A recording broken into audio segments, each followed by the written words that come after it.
Hi. మీ పేరు? Doctor of Tirumala Shetty. Next month ఎన్నికలు రాబోతున్నాయి, బైపోల్ ఎన్నికలు. మరి ఎలా ఉండబోతుందంటారు మరి? ఏమో ప్రస్తుతానికైతే పోటాపోటీన కాంగ్రెస్ అండ్ బీఆర్ఎస్ రెండు పోటీ చేస్తున్నాయి. ఉమ్. మరి నియోజకవర్గం జూబ్లీ నియోజకవర్గానికి ఎవరు న్యాయం చేస్తే వాళ్ళు గెలుస్తారు. అంటే మీరెవరు గెలుస్తారు అనుకుంటున్నారు? ఎవరని ఏం లేదు, అక్కడ 50-50 ఉంది. ఎవరు బరిలో వాళ్ళు పోరాపోరీలో ఉన్నారు. ప్రస్తుతానికి వీళ్ళని చెప్పలేం.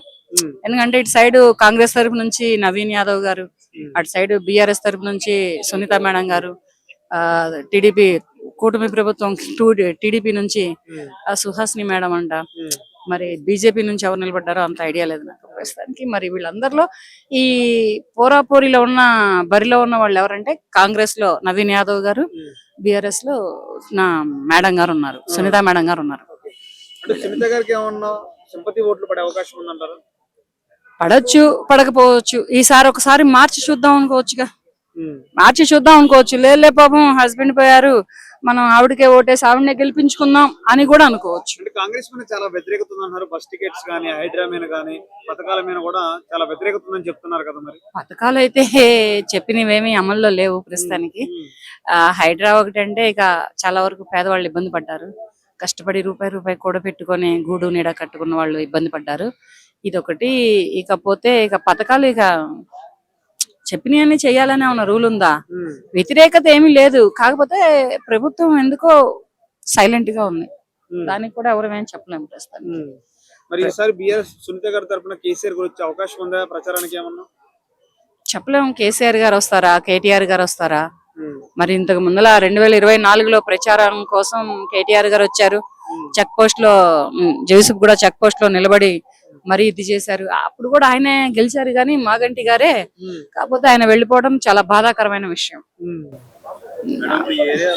తెలంగాణలో కాంగ్రెస్ అధికారంలో ఉంది కదా, ఇప్పుడు కాంగ్రెస్ కాదు అని చెప్పేసి 3 ఏళ్ళు అధికారంలో బీఆర్ఎస్ చెప్పలేం. అక్కడ ఏంటంటే ప్రజల నిర్ణయం అది. అప్పుడు మాగంటి గారు ఏం చేశారు, ఆ జూబ్లీస్ నియోజకవర్గానికి 9 ఏళ్ల పాటు, 10 ఏళ్ళు అయిపోయింది ఆయన గెలిచి, 10 ఏళ్ల పాటు ఆయన ఏం చేశారు, తర్వాత ఇప్పుడు వస్తే కాంగ్రెస్ ఏం చేస్తుంది అనేదంతా ఇక ప్రజల నిర్ణయం అదంతా.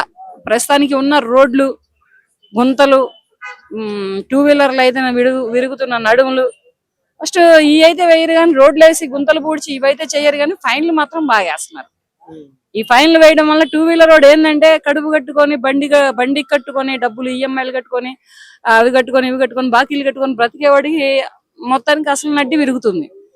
ఫస్ట్ రోడ్లు వేయండి. ఆ రోడ్లు ఎక్కడ ఏ గుంతలు ఉన్నాయి, ఏ గుంతల్లో ఏ మ్యాన్ హోల్ ఉంది, ఏ మ్యాన్ హోల్లో ఏ బండి కొట్టుకుపోతుంది, ఏ వర్షంలో ఎవడు కొట్టుకుపోతున్నాడో ఇది చూసుకుంటే తర్వాత ఓటు అడిగినా ఒక న్యాయం ఉంటుంది. ఫస్ట్ మీరే రోడ్ల గురించి పట్టించుకోకుండా చిన్న చితక రోడ్లు, గల్లీలు అయితే ఎంత భయంకరంగా ఉన్నాయంటే అంత భయంకరంగా ఉన్నాయి. ఒకవేళ చీకట్లో ఏదైనా వీధి లైట్ కనుక ఆరిపోతే వాడిగా డైరెక్ట్ గా చావుకి ఎక్కినట్టే అలా ఉన్నాయి. రోడ్లే నరకానికి రహదారులా ఉన్నాయి. ఇప్పుడు జూబ్లీస్ లో రోడ్లు చూసుకుంటే ఆల్రెడీ గవర్నమెంట్ పెట్టారు రెడీగా. అంటే అధికారంలోకి వస్తున్నాం మేము, ఒక రాకపోతే మీకు ఇవన్నీ అవ్వవు పనులు అని చెప్పడానికి అధికారంలో ఉన్న ప్రభుత్వం చేసింది అనుకోవచ్చా? ఏమో, చేసి తర్వాత గెలవచ్చేమో, అలా కూడా అనుకోవచ్చు. ఏదైనా నెగిటివ్ ఎందుకు తీసుకున్నాం బ్రో, పాజిటివ్ తీసుకుందాం. చెయ్యొచ్చేమో, ఈ మీదట చెయ్యకూడదు అని ఎందుకు అనుకోవాలి? ఈ ఒక్కసారికి చేసి చూపిస్తే నెక్స్ట్ టైం వస్తారనుకోవచ్చేమో. ఇద్దరు అయితే పోటీలో అయితే పోరాపోరీగా ఉన్నారు. ఎవరు వస్తారనేది వెయిటింగ్. అలా అనుకున్నప్పుడు మాగంటి గోపీనాథ్ గారు ఉన్నప్పుడే ఇవన్నీ పనులు ప్రారంభించవచ్చు కదా. ఆల్రెడీ ఆయన చనిపోయిన తర్వాత ఎలక్షన్ కూడా వస్తుంది, నెక్స్ట్ మళ్ళీ బై ఎలక్షన్కి వెళ్తాం అనే ముందు ప్రజల్ని మేము పనులు చేయడానికి సిద్ధంగా ఉన్నామని చెప్పడానికి ఒక సంకేతం అనుకోవచ్చు. అయితే సంకేతము, లేకపోతే మాగంటి గోపీనాథ్ గారు ఆ రోడ్లకి ఏం చేశారో, జూబ్లీస్ నియోజకవర్గపు రోడ్లకి ఏం చేశారో, వీధి రోడ్లకి ఏం చేశారో, కొట్టుకుపోతున్నటువంటి రోడ్లకి ఏం చేశారో చూద్దాం. ఆయన అయితే ఏం చేశారనేది ప్రజలకి తెలుసు. ఎవరింటి ముందులో ఎంత గుంత ఉంది, ఆ గుంతలో ఏ కొడుకు చనిపోయాడు, ఏ భర్త చనిపోయాడు, ఏ తల్లి చనిపోయింది, ఇవన్నీ ప్రజలకి తెలుసు. ఏ కూతురు చనిపోయింది, నాలాలో పడి కొట్టుకుపోయి ఎవరు చనిపోయారు అనేది జూబ్లీహిల్స్ నియోజకవర్గపు ప్రజలు ఈసారైనా ఆలోచించుకొని మంచి నాయకుడిని ఎంచుకుంటే బాగుంటుంది. నేను ఎవరికి చెప్పలేను, ఎందుకంటే ఒకళ్ళని చెప్పే అంతటి అవకాశం లేదు. ఎందుకంటే అటు సైడ్ మాగంటి గోపీనాథ్ గారు పార్టీని లోకాన్ని విడి వెళ్ళిపోయారు, ఇటు సైడ్ నవీన్ యాదవ్ గారు పోటీ చేస్తున్నారు. మరి వీళ్ళిద్దరికి ఎవరికని చెబుతాం? ఎవరికి చెప్పలేం. ప్రజలు తీర్పిస్తారు. ఓట్లు ఎలక్షన్స్ పెట్టినప్పుడు ఎలక్షన్స్ లో ఓట్లు వేసి ప్రజలు ఎవరికి న్యాయం చేయాలో ఎవరికి తీర్పు ఇవ్వాలో వాళ్ళకే ఇస్తారు ప్రజలు. మిషన్ల ద్వారా అంటున్నారు కదా మేడం, దాని వల్ల ఏమైనా అధికారం పార్టీ ఉంది కదా, ఏమైనా జరిగింది అంటారా? చెప్పలేము. ఇప్పుడేంటి మిషన్లు వచ్చి దగ్గర దగ్గర 10 ఏళ్ళు 15 ఏళ్ళు అయిపోయింది. ఈ మిషన్లు వచ్చి మిషన్ల ద్వారా ఓటు వేయడం, ఓటు బ్యాలెట్ బాక్స్ లేదు. ఓటు బ్యాలెట్ బాక్స్ ఇస్తే దాన్ని బట్టి తెలిసిద్ది ఎవరేంటి అనేది. మరి ఓటు బ్యాలెట్ బాక్స్ కోసమే నేను కూడా వెయిటింగ్. మిషన్ల ద్వారా అంటే ఇక చెప్పలేం, ఎవరు వస్తారో ఎవరు పోతారో కూడా ఏం చెప్పలేం.